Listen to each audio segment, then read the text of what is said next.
They say birthdays are meant to bring love, laughter, and surprises that make you feel alive, but mine brought silence. Not the peaceful kind, the kind that screams louder than any argument. That morning, I woke up smiling, unaware that it would be the last time I'd ever feel like a wife. The air smelled of lilies, my favorite flowers, and sunlight danced through the curtains, just the way I loved. Everything looked perfect, almost too perfect. I remember thinking, maybe he's finally coming back to me. Maybe today he'll remember us. I spent hours getting ready, brushing my hair the way he liked, choosing the peach dress he once said made me glow. My heart fluttered at the thought of what surprise he'd planned. I imagined dinner under fairy lights, laughter, maybe even the words I'd been longing to hear again. I missed you. But instead, when the candles were lit and dessert was served, he reached into his coat pocket and slid an envelope toward me. I thought it was a love letter, but when I opened it, my whole world went quiet. It wasn't a gift. It was goodbye, signed and sealed. The morning of my birthday felt unusually calm, the kind of calm that makes you believe life is still kind, still full of surprises. The first thing I noticed was the faint scent of lilies filling the room. He knew I loved lilies. They reminded me of our wedding day, simple, pure, full of promises. For a moment, it felt like he remembered. I turned to his side of the bed, expecting to find him asleep, his arm draped lazily over me like he used to do. But his side was empty, the sheets cold. A small note rested on his pillow, neatly folded. I smiled as I picked it up, my heart fluttering with the kind of hope I hadn't felt in months. Get ready by 7 p.m. I have a surprise planned. That was all it said. No happy birthday. No, I love you. Just a simple line, but somehow I let myself believe it meant everything. Maybe this was his way of saying sorry for the distance, for the silence that had slowly replaced our conversations. I spent the morning humming softly, cleaning the house, setting out his favorite breakfast, omelet, toast, and coffee with just a hint of sugar. I even wore the perfume he gifted me on our anniversary 2 years ago. I wanted the day to feel special again, for both of us. But as the hours passed, something inside me began to ache. He didn't call, didn't text. The house was too quiet, no laughter, no footsteps, no soft music from the living room like before. I kept telling myself he was busy preparing the surprise, that maybe he wanted everything to be perfect. Still, a tiny voice in my heart whispered something else. What if this isn't what you think it is? Around noon, my mother called. Happy birthday, my love, she said warmly. I forced a smile, even though she couldn't see it. Thank you, Amy. Did he plan something special? She asked. I hesitated, then lied. Yes, he did. Tonight. Because that's what wives do sometimes. Protect the illusion until it breaks on its own. I spent the afternoon flipping through our old photo albums, the ones we hadn't touched in years. There we were, laughing in front of the Eiffel Tower, dancing in our living room, cutting our first birthday cake together as husband and wife. I traced a smile in the photos and wondered where that man went. By evening, I got ready. I wore my peach dress, the one he once said made me look like sunlight after rain.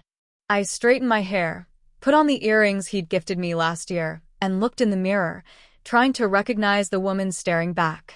At exactly 6:55 p.m., I heard his car pull into the driveway. My heart raced. I took a deep breath, smiled, and whispered to myself, "It's going to be okay." I didn't know then that the surprise waiting for me wasn't love, wasn't reconciliation.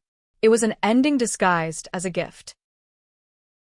The restaurant he chose that night wasn't just any place, it was our place.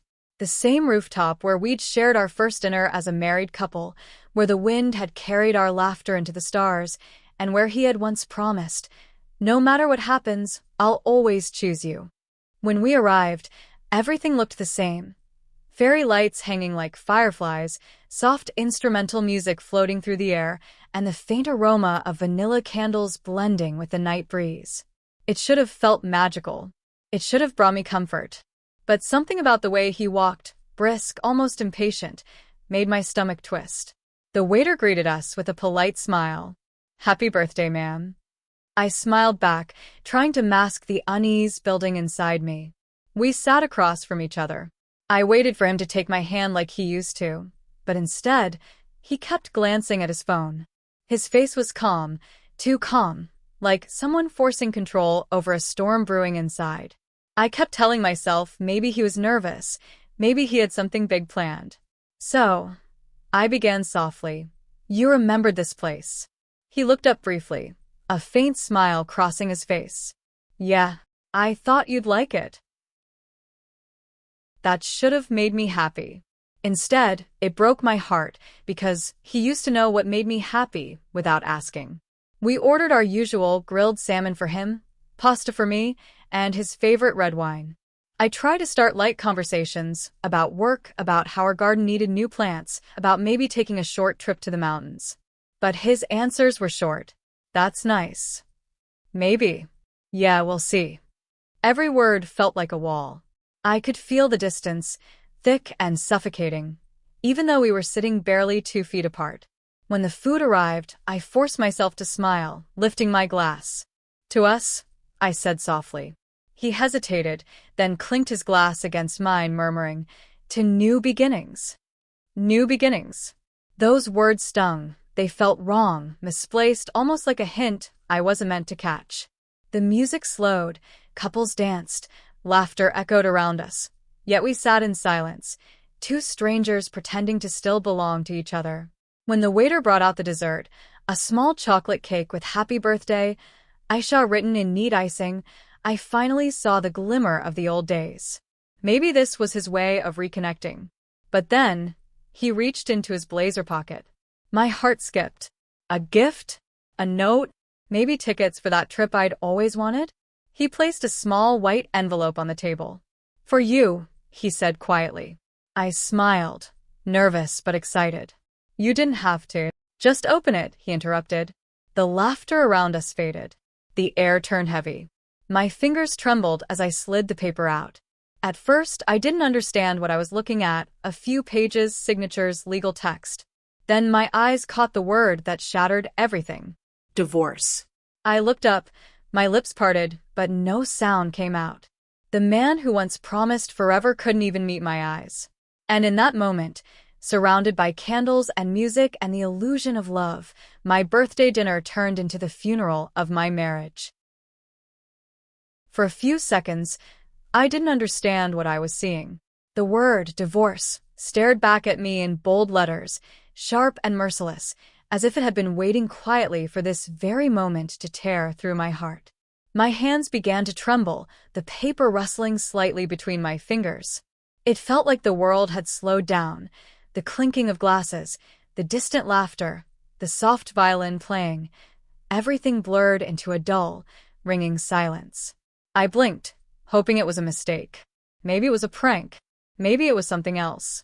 Anything else. But when I looked up, the truth sat right across from me. His face was expressionless, his eyes fixed on the table instead of me. I searched his gaze, desperate to find a hint of hesitation, a sign that this was some cruel misunderstanding. But there was nothing, only calm detachment. What is this? My voice barely escaped my throat, trembling as the words fell out. He didn't flinch. It's time, he said softly. I can't keep pretending anymore. Pretending? The word cut deeper than any knife. Pretending what? I managed to whisper, though my chest felt tight, my heart pounding painfully. He sighed, finally meeting my eyes, and that was worse. Because I didn't see love. I didn't even see anger. I saw pity. For a few seconds, I didn't understand what I was seeing. The word divorce stared back at me in bold letters, sharp and merciless, as if it had been waiting quietly for this very moment to tear through my heart. My hands began to tremble, the paper rustling slightly between my fingers. It felt like the world had slowed down, the clinking of glasses, the distant laughter, the soft violin playing, everything blurred into a dull, ringing silence. I blinked, hoping it was a mistake. Maybe it was a prank. Maybe it was something else. Anything else. But when I looked up, the truth sat right across from me. His face was expressionless, his eyes fixed on the table instead of me.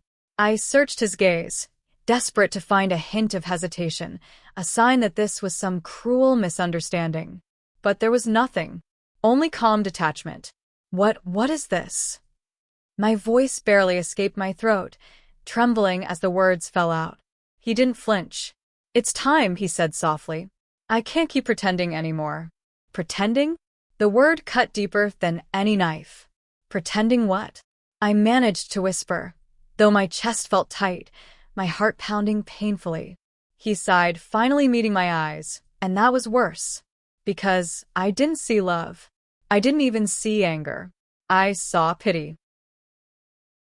The cold night air hit me as soon as I stepped out of the restaurant, but I barely felt it.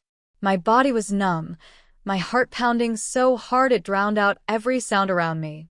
I didn't even know where I was walking. I just needed to get away from him, from that place, from the life that had just shattered in a single moment. The streets were alive, couples laughing, lights glittering, people celebrating, the world still spinning as if mine hadn't just ended. I walked faster, clutching my purse close to my chest, the divorce papers still crumpled inside. Every step echoed like a memory of how I had walked beside him in this very city once, hand in hand, dreaming of a forever that clearly never existed. I reached home without realizing how. The silence inside our apartment was deafening. It was supposed to be filled with warmth, the smell of cake, maybe balloons, laughter, but now it felt like a grave. I dropped my bag on the floor and sank onto the bed, my breath shaky, my hands still trembling. That's when the tears came. Not the quiet kind, the kind that tore out of me in broken sobs. I cried until my chest hurt, until my voice cracked, until the reality of what had happened finally sank in. The man I had loved for 8 years, the one who had held my hand through sickness, through struggle, through everything, had chosen my birthday to end it all. When I finally gathered the courage, I looked up at our wedding photo on the wall. We looked so happy in that picture.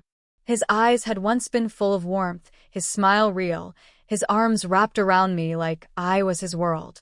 I reached out and touched the frame, my fingertips tracing his face. "Where did you go?" I whispered. What did I do wrong? The questions had no answers. They just hung there in the silence, like ghosts of a love that had already died long ago. I looked around the room, noticing things I hadn't before. The untouched coffee cup on his nightstand, the missing watch from his drawer, the faint scent of a perfume that wasn't mine. It hit me then, he had been preparing for this. The distance, the excuses, the late nights, they all made sense now. I just hadn't wanted to see it. Anger slowly replaced the sadness. Not anger at him, but at myself. For loving too blindly. For ignoring the red flags. For waiting for him to love me the way he used to.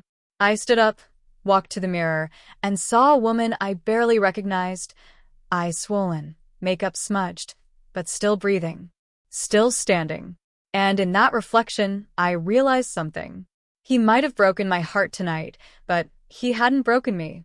Because even when everything falls apart, the strength to rise again still lives somewhere deep within the pain. That was the moment I stopped asking why he did it and started asking what I'll do next. I don't know how long I sat there staring at those papers. Minutes? Hours? Time didn't make sense anymore. The city lights outside flickered through the curtains, dancing across the walls of the room that once held our laughter, our secrets, our dreams. But now, everything looked foreign, like I was living in someone else's story. When I finally heard his car pull into the driveway, my heart stopped. I didn't know whether to scream, cry, or hide. But something inside me, something wounded yet strangely strong, told me to stay calm. I wiped my face, straightened my hair, and waited. The door opened quietly. He stepped in, avoiding my eyes as he placed his keys on the table. The silence between us was unbearable. It was the kind of silence that screamed of guilt. "Did you enjoy the dinner?" he asked softly, his voice low, cautious. I looked at him for a long moment before holding up the envelope. "You call this dinner?" His face stiffened. He didn't even bother denying it. That was my answer. You could have just told me, I said, my voice shaking, but steady enough to make him look up. He sighed and sat down on the couch, rubbing his temples. I didn't want to hurt you, Aisha. I thought this would be easier. Easier? I repeated, my voice rising. Easier to destroy 8 years of marriage in one night. Easier to hand me divorce papers like a birthday gift. He flinched at my words but didn't defend himself. Instead, his eyes darted away, toward the table, the wall, anywhere but me. That's when I saw it. The guilt. The kind that doesn't come from falling out of love, but from betraying it. Who is she? I asked quietly. He froze. A muscle in his jaw twitched. He didn't answer, but he didn't have to. I had seen the signs. The late nights, the sudden changes in schedule, the smell of unfamiliar perfume on his shirts, and the way he stopped looking at me like I was home. Her name is Alina, he finally said, barely above a whisper. She's from my office. And there it was. The truth behind the gift. It wasn't about honesty or closure or freedom. It was about guilt, about making himself feel like the good guy by choosing the perfect moment to end things. He wanted to wash his hands clean of what he'd done and call it truth.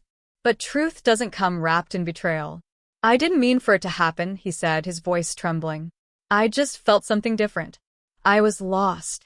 I laughed bitterly, wiping the tears that refused to stop. You weren't lost, I said. You just went looking for something new before fixing what was broken. He said nothing.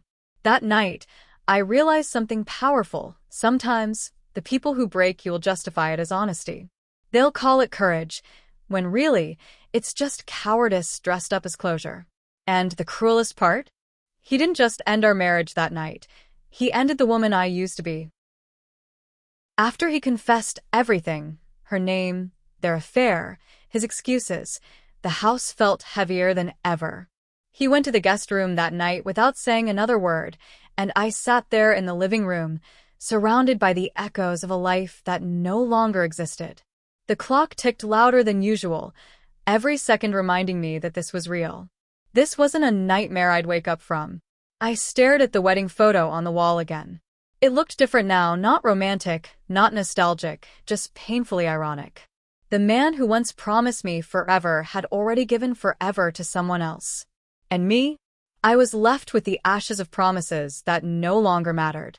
I poured myself a glass of water, though my hands shook so much half of it spilled onto the floor. My reflection in the window stared back at me, swollen eyes, trembling lips, a woman who'd given her everything to someone who didn't even notice when she started fading. For years, I had built my world around him. My routines revolved around his schedule, my joy around his moods, my peace around his presence. I had stopped doing the things I loved, painting, reading, even meeting my friends, because somewhere along the way, I believed he was enough. But tonight, as I sat in that suffocating silence, I realized how much of myself I had lost trying to keep our marriage alive. The pain came in waves. One moment I was angry, the next I was numb. I replayed every conversation, every little sign I ignored. The late-night calls, the distance in his touch, the moments when he'd smile at his phone but not at me. I'd convinced myself love just changes with time, that people grow quieter, not colder. But the truth was crueler. He hadn't grown distant. He'd just grown dishonest. Around midnight, I walked to the balcony. The sky was dark, stars faint behind clouds, and the cold wind brushed my face like a quiet reminder that life doesn't stop for anyone.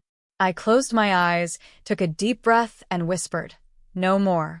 No more waiting for apologies that would never come. No more crying over someone who'd already chosen someone else. No more begging love to stay where it had already died." I realized something profound that night.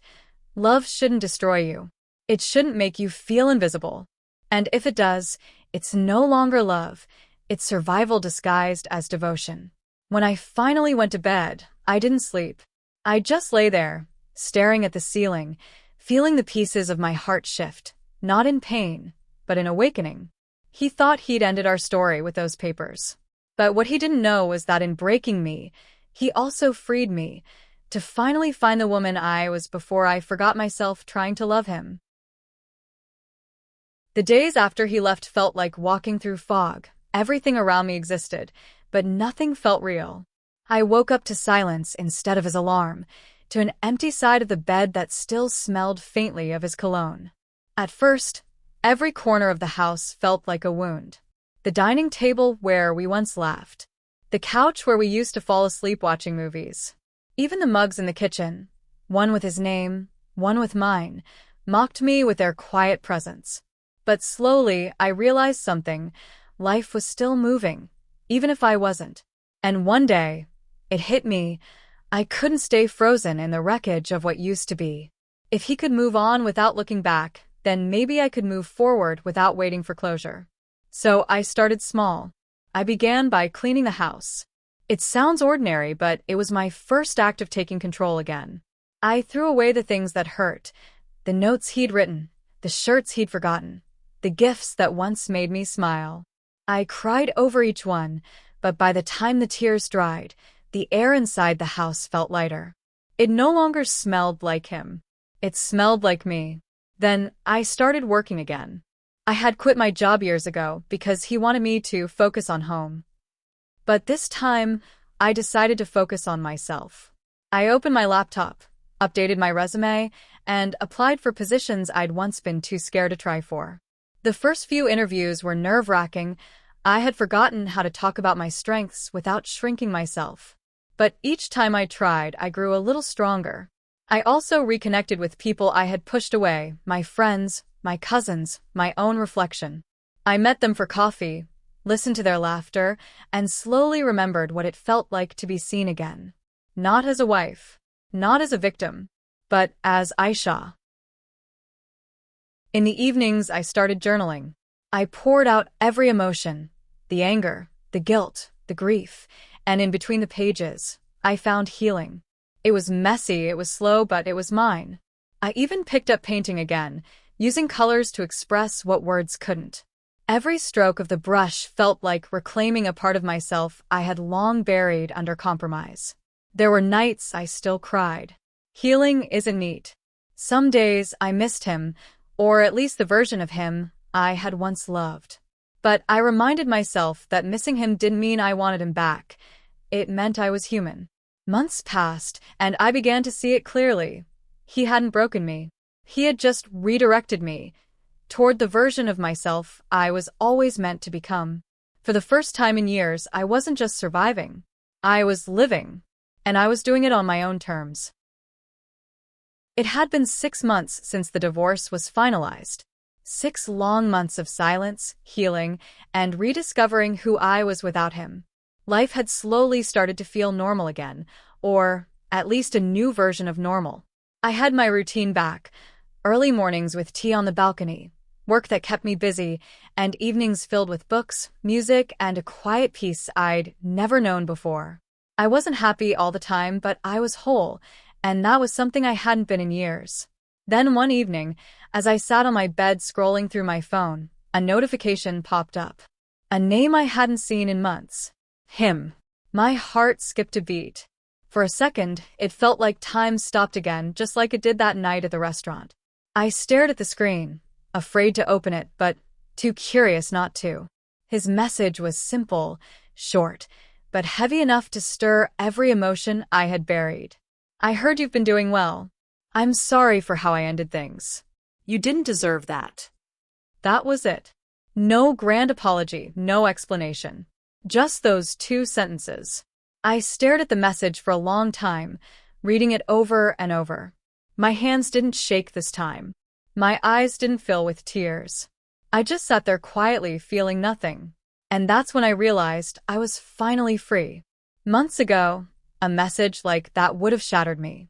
I would have spent hours thinking about how to respond, what to say, whether to forgive him or not. But the woman I had become didn't need validation from the man who broke her. Still, I thought about everything that had happened. The lies, the silence, the betrayal disguised as truth. I thought about the nights I'd cried myself to sleep, asking why I wasn't enough. And now, here he was, reaching out when I had already healed, as if a few words could undo the damage he'd done. He wasn't messaging to fix things. He was messaging to ease his guilt. Because that's what people like him do. They leave you in pieces, and when you finally glue yourself back together, they return just to see how well you survived. After a few minutes, I opened the chat and began typing. Not out of anger, not out of pain, but from a place of calm I had earned. You're right. I didn't deserve that. But I deserve this peace, and I finally have it. I hit send. No hesitation. No regret. Then I turned off my phone and walked out to the balcony. The evening sky was painted in soft orange and gold hues, the kind of sunset that promised new beginnings. I breathed deeply, the air cool against my skin. And for the first time in a long time, I smiled, not because he remembered me, but because I had finally remembered myself. His message didn't reopen old wounds. It only proved that I had healed. A year has passed since that fateful birthday, the night my life changed forever. 1 year since the man I loved handed me an envelope instead of flowers, an ending instead of a celebration. And yet, here I am, not broken, not lost, but stronger than I ever imagined I could be. When I look back, I don't see just betrayal. I see lessons, painful, sharp, and unforgettable. I see a woman who loved too blindly, who gave too much, who waited too long for someone else's feelings to catch up with her own. I see a woman who believed in forever, only to discover that forever isn't always what we expect it to be. But I also see growth. I see the long nights I spent crying alone, and how those nights eventually became mornings filled with determination.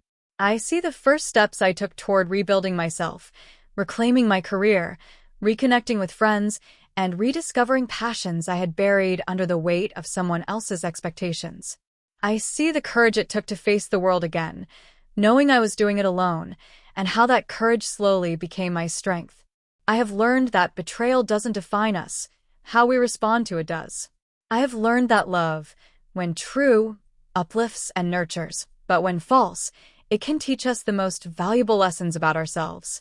I have learned that sometimes the people who hurt us are only part of our story, not the authors of it. Today, my birthdays are quiet, but they are mine. There are no gifts I don't want, no apologies I need, no reminders of what I lost. There is only gratitude, gratitude for survival, for resilience, and for the chance to create a life that is authentically mine. I have found joy in small things: a walk in the park, a new book, laughter with friends, the first sip of tea in the morning. These simple pleasures are proof that happiness isn't given, it is claimed. I don't dwell on anger or resentment anymore. I don't need to relive the past to honor it. I carry it with me, yes, but as a memory that taught me to recognize my worth, to set boundaries, to protect my heart.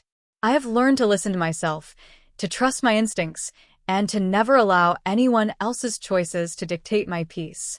If there is one message I want to leave for anyone who has been in my shoes, it is this: the end of a relationship is not the end of you. Heartbreak is not failure. Pain is not permanent. What feels like devastation today can become the foundation of your strength tomorrow. I was given divorce papers on my birthday. A cruel, unforgettable gift. But what I took from it wasn't despair, it was freedom. And in that freedom I found myself. I am not defined by his choices, his betrayal, or that painful night. I am defined by my courage, my healing, and my refusal to let anyone else write my story. I am whole. I am resilient. I am free. And this is only the beginning. If this story touched you, leave a comment and share your thoughts. Don't forget to like and subscribe for more real-life stories of love, betrayal, and strength.